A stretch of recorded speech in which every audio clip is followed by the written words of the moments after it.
Hello everyone, thank you for joining me tonight on this first ever Facebook Live.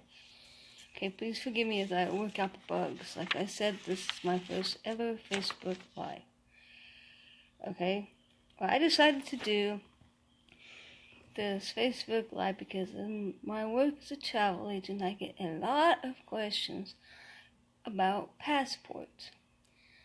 And it keeps the same question over and over and over again. So I decided that I'll go ahead and do a live so we can all learn about passports. Especially with the summer travel season. Hello, Sheila. Nice to see you could join me today. I appreciate that. Okay. So, I get asked a lot, do I need a passport for a cruise departing from the U.S.? The answer is both yes and no. Let me explain. If the cruise begins and ends at the same port in the U.S., you do not need one. So, for example, if my cruise started in Galveston and it ended in Galveston, I do not need one. However, if the cruise starts and ends at different ports in the U.S., you need one. For instance, if I was going on a Panama Canal cruise, I left Florida and I ended my cruise in LA, I would need a passport because it's two different ports. So, the answer is it depends on the cruise. Hey, Aubrey. Nice of you could today. Okay, so it really depends. Now we're going to talk about, let me look at my notes here for 1 second.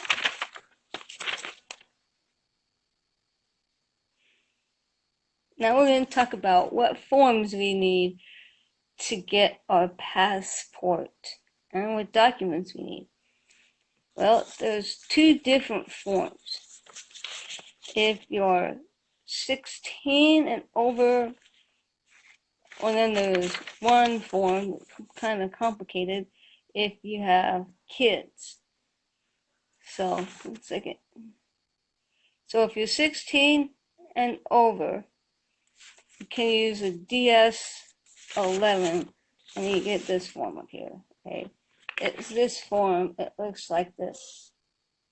Okay, I don't have the other forms that you could use,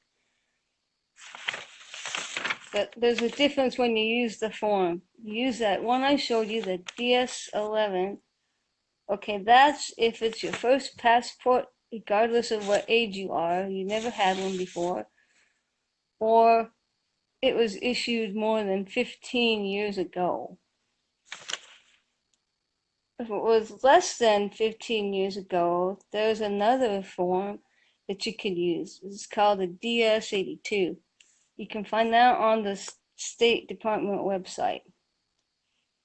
Okay, that's for if you're 16 and older and you had a prior passport, but it was issued less than 15 years ago. Let's say it was good for, you got it 10 years ago and it expired.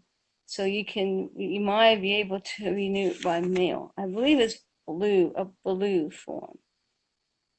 Now we're going to talk about the required documents that you need.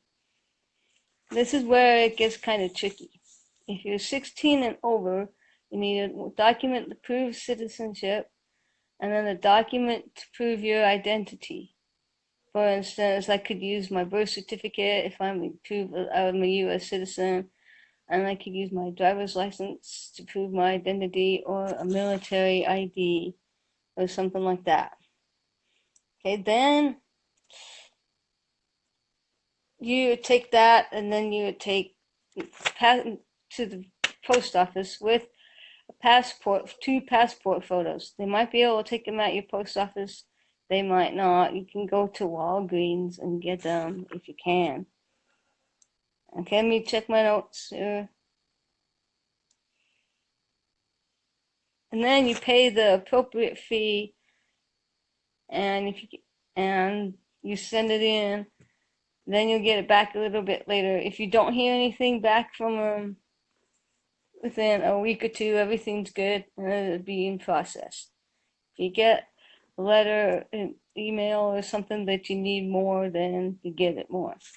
And now let's talk about kids. Okay, if you have a kid, still need this form, DS11. But what's different is you need some different documents. Okay, let me check here. You need both parents, if possible, both parents need to appear in person at a passport issuing agency like the post office or something like that. Okay, and you need evidence of U.S. citizenship for your child, like a birth certificate, evidence of a relationship for your child, that could be on the birth certificate as well. Then you need your parent or guardian government issued ID. So you could use your driver's license or your military ID or something like that. Now here's where it gets complicated, is if you only have one parent available. Maybe one parent's deployed, maybe you're divorced, for whatever reason. This is where it gets complicated. You need additional documents for that. And for that, you can look that up on travel.state.gov. I will not go into it here because I cannot. It's situational, and it explained all the situations on there better than I ever could. Okay.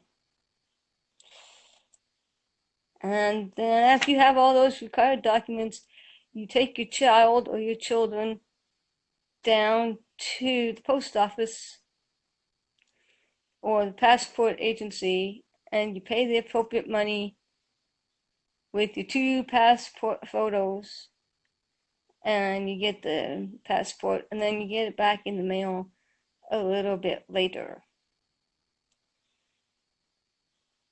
So, hi Sharon, get them a little bit later. And that's about it. As long as you fill out the document and correct the form correctly, and you have all the required documents that you need, there shouldn't be that much of a problem. It's best to get it as early as possible as you can for your trip, because the closer it gets to the summer travel season, the longer it's going to take to get it. I got mine in January. If anybody has any questions, by the way, they can type them in there and I'll try my best to answer them. I got it in January. I'm sorry. I applied for mine in September, and then I got it, like, it didn't take very long to get it. It only took me like a couple weeks to get it. However, if you apply now for travel later on this summer, it might take a little while. Or later on this fall, it might take a little while, because we're coming into the busy travel season. Alright, well, that about covers it for this time. Unless somebody out there has any questions that they want to chat me. I'll wait.